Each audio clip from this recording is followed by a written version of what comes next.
What's up, y'all? It's Shuffle. Welcome to another Quasimorph video, and if you clicked on this one, there's a really good chance that you recently had your best operator die and lose all of your best gear. And now you're thinking, I need to restart the game, or what do I do? If you want to restart the game, obviously you can. You can do what you want. However, if you want to tough it out, which I recommend everyone doing a few times at least, just to learn how to work with less stuff and deal with setbacks mentally, then this is the video. So assuming that our best mercenary just died, all our stuff's gone, you come back, you get an emergency pack. It has like some basic armor and a couple weapons. We're gonna go even weaker than that. So we have a situation where I flew around the galaxy for 6 years, or the solar system, and almost everyone is tech level 10. If you don't understand tech level, this is what determines the capabilities and gear that a faction has access to. And sometimes they cross-pollinate, but as long as the tech level is available, by and large, everyone's going to follow what's unlocked, including people on your side and people you fight against. Some NPCs can jump up in tech levels, such as scientists and VIPs, but that's a minor point. What I'm trying to get at is that everyone that isn't Tez and Civrez is likely Tech 10 right now, as you can see right here. So Tez and Civrez kind of struggle usually, so they're a little bit behind, but everyone else is Tech level 10. So that means they have access to everything. And we're going to show how to come back from that. As I said, I flew around the solar system for a while. This is a fresh file. I have no missions done, as you can see here. Move the camera. So as you can see here, I have nothing done. But you can still come back with nothing. It may take a few tries. Don't assume it's going to work the first try every time, but if you're playing on normal and your mercenaries don't have to get chips to be recloned, and if you're not playing on fair where the stakes are much higher, obviously, then you can do this as much as you want till it works. And in this case, I flew around, I found a very powerful mission here. The best way to tell how tough a mission's going to be is not the skulls. It's the third line on the box, power concentration. The power concentration, just the short version, is it dictates how strong the enemies are in that level. And then the difficulty skull modifier gives you the number of floors, and it has internal workings on how to spawn the mission that you go to. So the floors and what they look like. So in this case, a 5 skull mission with 4 floors is going to be a giant layout. Also, since the power concentration is so high on either of these, it's going to be a very tough mission regardless. The quickest gut check, real quick, to tell how hard a mission is going to be is take the power concentration, divide it by the number of floors. That gives you an average. So if we look at the top one, Franch is going to have about 5,500 power level divided by 4. So that's about 1,125-ish per floor.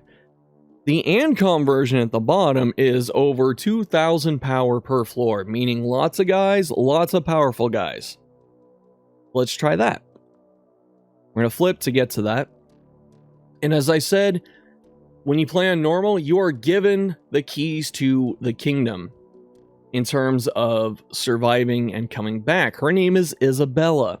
Isabella is a very powerful mercenary, but she's also kind of built for this. With Isabella, her personal talent is she ignores infections. Really good if you have to cannibalize people because you don't get infected from eating them, so she doesn't have to bring food. She's also a really good melee unit. She's got good melee accuracy and some solid dodge. Eclipse Blades, which you start with both Isabella and Eclipse Blades, is a good combination here. So you get bonus melee accuracy, you get damage bonus for cannibalizing, and you don't get infected because of Isabella.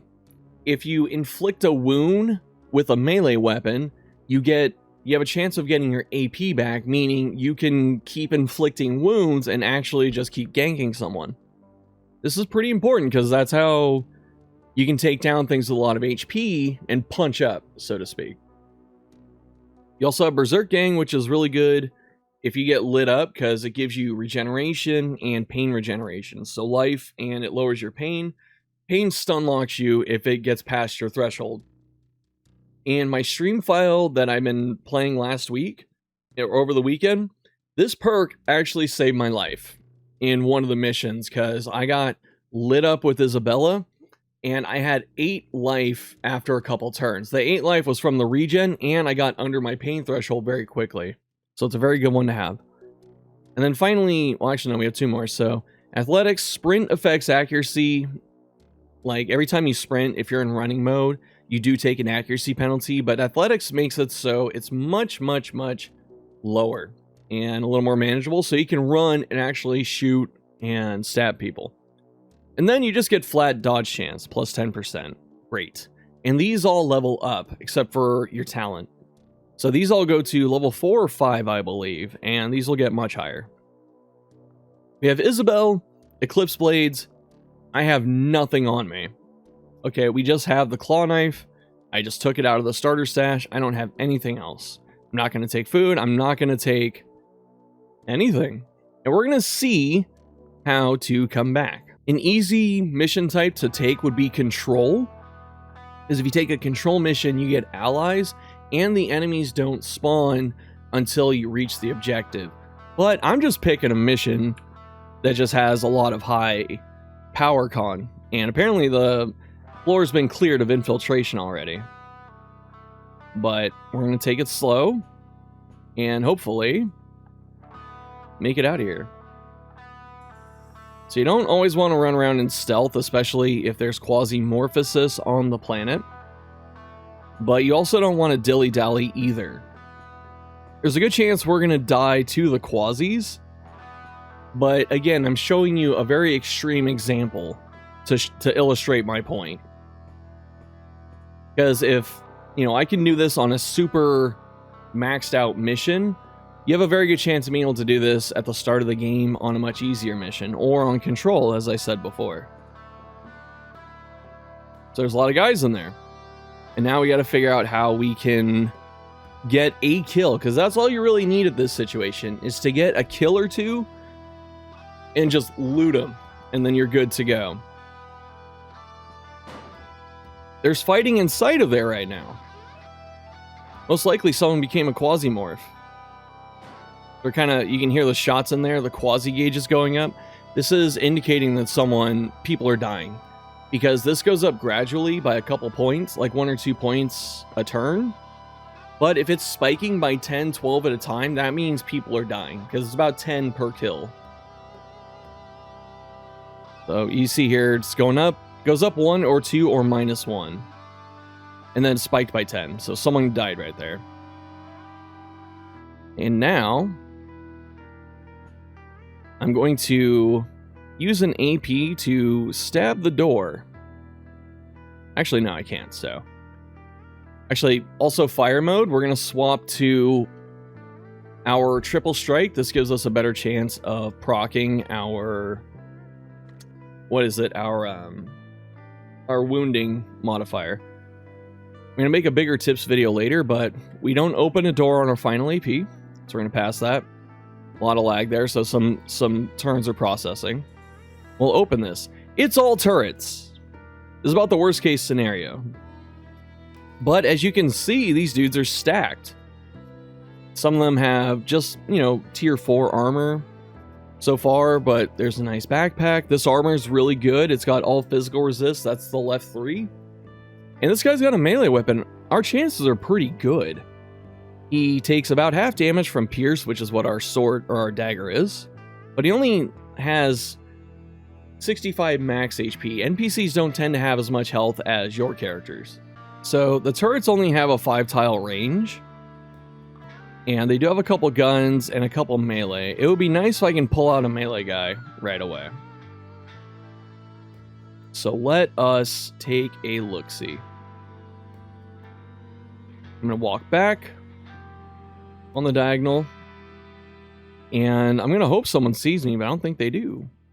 Oh, someone did see me. All right. So with melee, really important to know is you have to...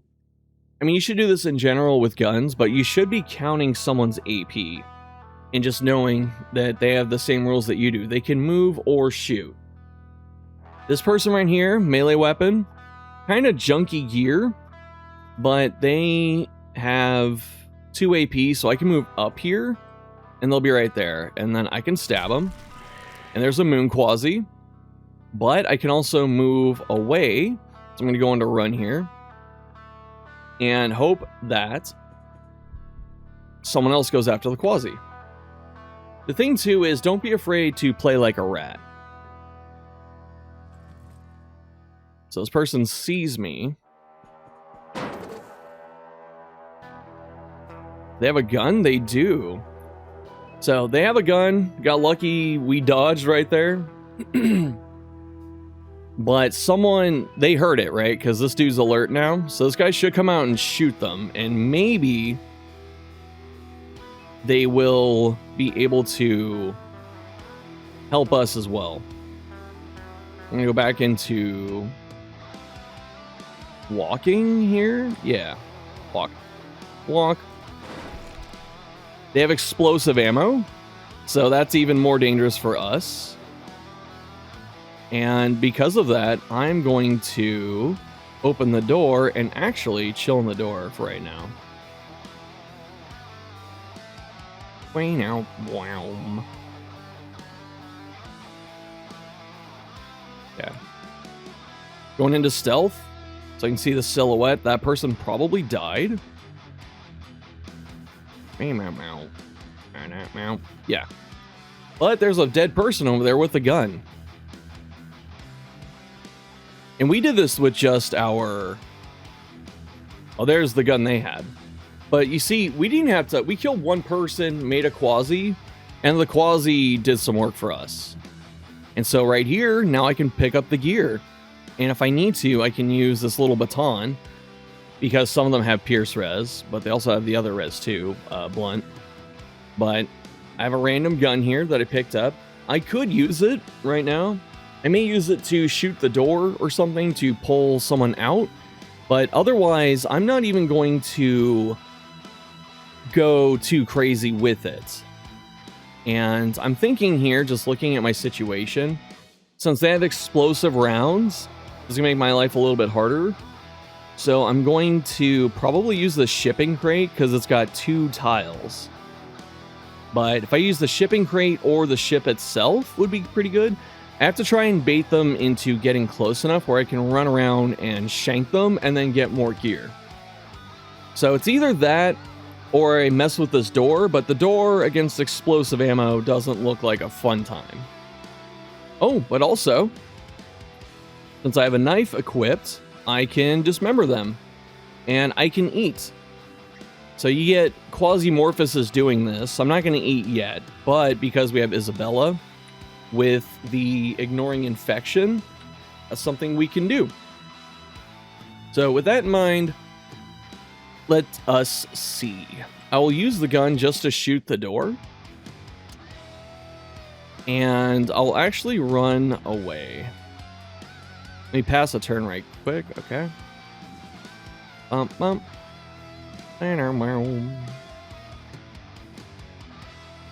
so what we want to do here is it doesn't matter how good my accuracy is. I want to shoot the door to try and drag them there. If I see the door open, I'm going to run the F away. Always remember you can hold shift to manually aim, so you don't have to like do this and click on it. You can hold shift and shoot. This gun regenerates ammo, so it's not a big deal there.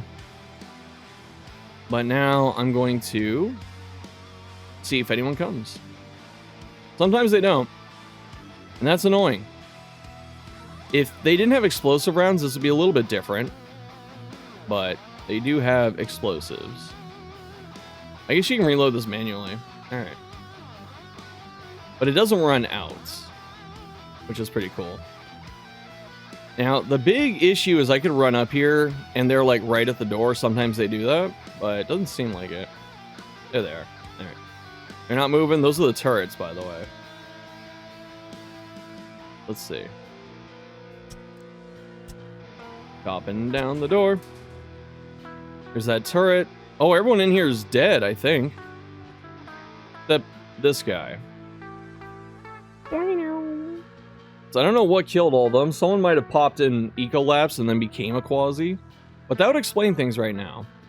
The flame turret's a bit dangerous. The gun turret's a little more dangerous. And this person has pretty nasty SMG. And they have 3 AP. So if I'm in this line of sight here, they can go like 1, 2, and then shoot. And if all that connects, I'm probably dead. They have 65 shooting accuracy. I have minus 12 dodge from gear, but how much do I have total? There's a spot you can look. It's right here, okay. I still have 34 dodge, so 65 against 34 is not bad. If the numbers are to be believed, or that might just be the raw stats of the gun. So we'll move up there. So the flame turret shot at me, and it made a bunch of smoke off the blood. But that's still okay. I can shoot the turret too, maybe.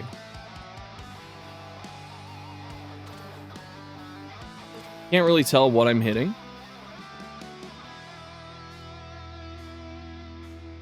I'm gonna move up. Actually, they may just burn to death here. The flame turret's immune to fire, but... Alright, we're gonna maximize our AP. I'm walking. I'm gonna go into run here. So I get 3 AP. I lose accuracy though, but I lose less because of Eclipse Blades. And so I can't click... Well, I guess I can. Normally, it's hard to click to move into a dangerous tile, but it gives you instructions on the left. It says control and then left click if you want to override that and walk into it. The game's trying to protect you from yourself. And there goes the flame turret. That thing's burning to death. I can check the stats here. But it's not taking consistent burn damage, so it just got a little burn wound. And I'm going to move down here, because I don't want to give this guy line of sight if he goes like up here. And we're going to stay in running, so I can go up here and look. There's 2 of them now. And let's see. This one's got the SMG. This is a different person with a very mean heavy machine gun. But they have really good armor too, as you can see. And I don't want to use the gun to pick them off yet. Because I could, because the gun does pretty good damage against that. As you can see, they don't have a lot of poison res. I think this gun does poison damage. It does piercing. But let's see why. Oh, I'm in running, so I can't do that. Oh, it's got corrosive, I guess? Is that why? Hard to say. But yeah, I think it's because of corrosive. I think corrosive either does more damage to armor or has some kind of penetration, but that's armor penetration at that point, which is already a keyword. But we know what's in there. And just to bottleneck them without giving them an angle, I'm going to stand here and really just hope. And just knowing how much AP they have, it's a little bit risky to go into stealth and pass a turn. So I'm just going to walk up, take a look, and then walk back. And so I can throw something here to try and get their attention. I can hold shift and I'll just chuck it. And that might get their attention. I come up here. I go back. Still, oh, now they're moving. As you can see here. This person's moving one at a time. The enemies have behavior patterns.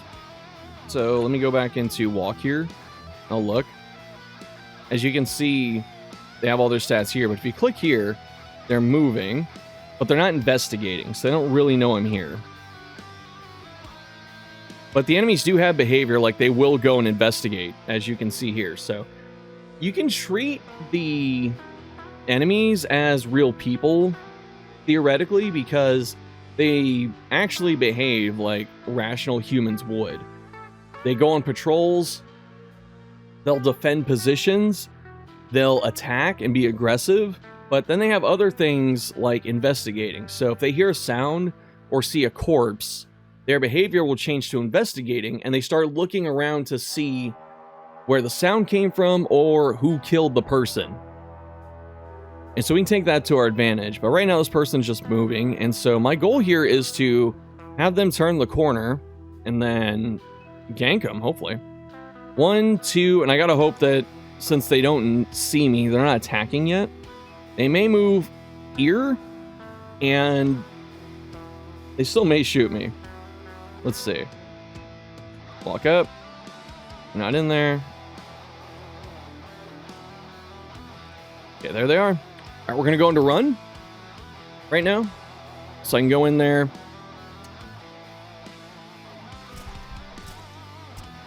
Got my 3 stabs. And I have 2 tiles to move. So now I need to utilize my space. I could try and all-in him here. And I may actually kill him. Actually, I could. Let's try it. 1, 2, 3. I missed twice. There's a good chance I just kill myself there. But let's move down.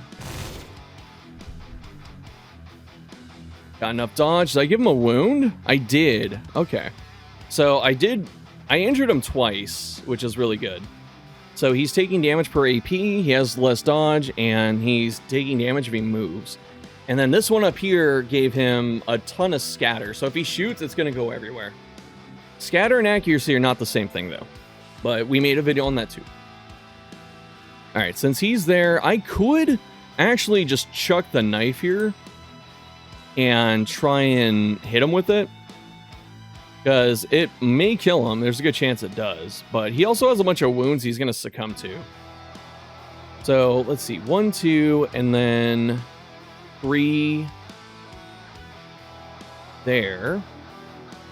I'm going to walk up here. And then let's see, did this guy die? I mean, they know where I'm at. But these guys are defending right now.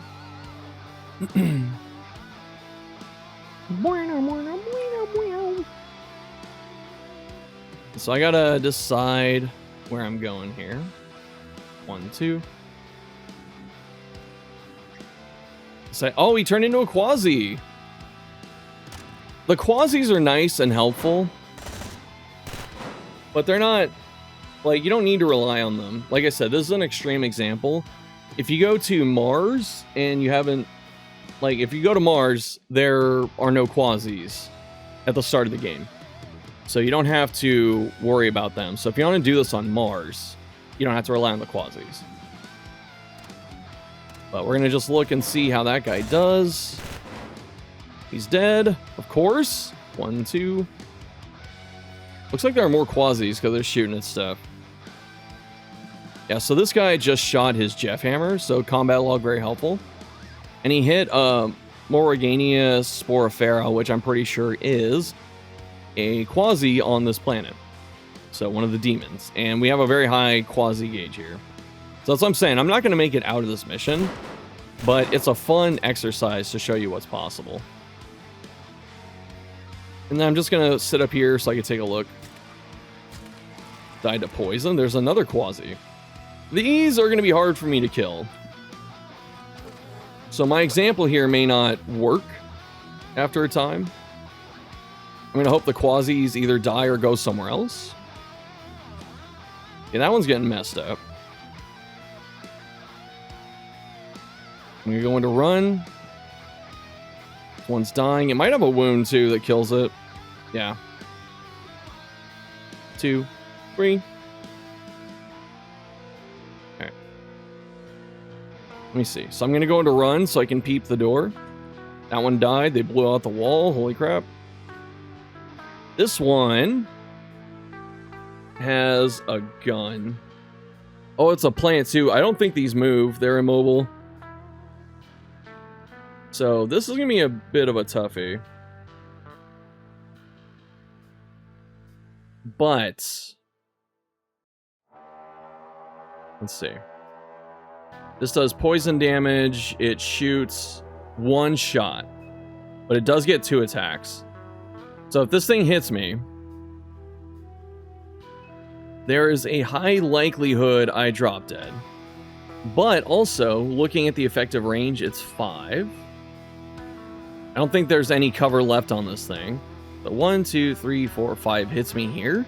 I could hedge my bets and go up here, especially since there's no cover. Let me go. Okay, it didn't even see me, I think. It's still investigating, I believe.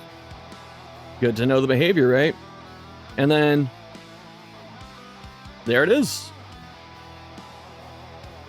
So I got a bunch of armor and a weapon. I'm going to take everything he has because, you know, I came in naked, essentially.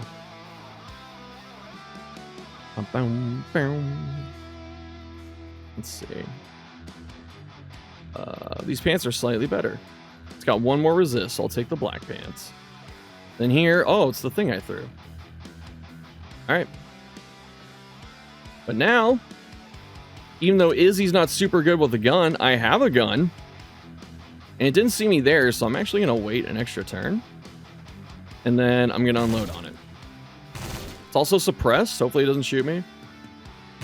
I guess I'm outside of its effective range. This doesn't normally happen with most enemies, so don't think it's anything like amazing. Because, you know, they'll move and try and get to you. So it dies to poison. And there you go. Now I can pick up a bunch of stuff. Wish someone had a backpack, but no one does. The armor's pretty torn up on some of this, but you know, it's better than nothing. Let's see. 65 shooting. This is 41. We're going to take the SMG because it's a little bit easier. And it does take the 9mm. So I'll load it back in. And I'll probably swap these right now. Because even if I don't hit all my shots, just having a little bit of extra accuracy is nice. Or a little range option, you know? But that's how you do it. Like I said, very extreme example, but as you can see, if you play, you know, a little strategically and you make use of what Isabel's good at, you can come back. You know, granted, if this was a better situation, I wouldn't be having such a horrible,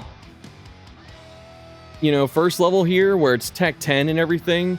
Because, like, I'm not going to make it out of this mission, most likely, unless I find a really good melee weapon. Because your gear is really defining. I already have decent armor. So it's like, I may actually be able to possibly survive at that point. Oh, okay. I'm not going to show off all those. Spoilery. Sorry. Oh my god, he showed a gun I'm never going to see again. Not for a while. Yeah. So there you go. And that might be it for our little tutorial. That went pretty good. Yeah, just checking stuff they got. And so, oh, there's the buffalo bag. The first guy I wanted. So, giant backpack. Pointsman armor, a little weaker than what we have, but it's also much lighter. And it's pretty good, honestly. So we'll just, not taking, actually, you know what? I'm going to put the gun back too. Just to make sure I have less weight, but like I can, you know, I could continue the mission from here. And it didn't matter what their tech level was. We just had to do some rat gameplay. Be very cautious. It does help to understand things in the game, but I'm also hoping that I was able to show you enough with that it makes sense and you can kind of pick up on those tips. Also, don't worry, as I said, this is the extreme example. This is Tech 10. This is like end game fighting, and I did it with Isabel with nothing except a knife. Very cool. So give it a try. Next time you want to restart, try Isabel. She's a great character, but she's built for the comeback. Alright, that's it for this video. Thanks for watching. Let me know what you're thinking down below in the comments. What other Quasi content you want to see. Thanks for watching. See you next time.